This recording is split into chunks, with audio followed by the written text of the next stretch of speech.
National hockey championship रे Odisha team प्रथम करिकी एक ऐतिहासिक विजय लाभ करिछि।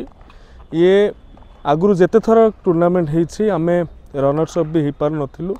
ये हॉकी ओडिशा टीम जेते बेले एथर जाइथिला सेमीफाइनल को तापरे फाइनल को आस्तिले सारा ओडिशा रु शुभेच्छार सुओ छुटीथिला। माननीय मुख्यमंत्री ठारू आरंभ करी साधारण ओडियाटीए चाहूला ता टीम ओडिशा टीम एथर निश्चित भाव में चैंपियन हेउ एवं समस्तंकर कथा महाप्रभु जगन्नाथंकर आशीर्वाद रु ओडिशा टीम चैंपियन होइछि।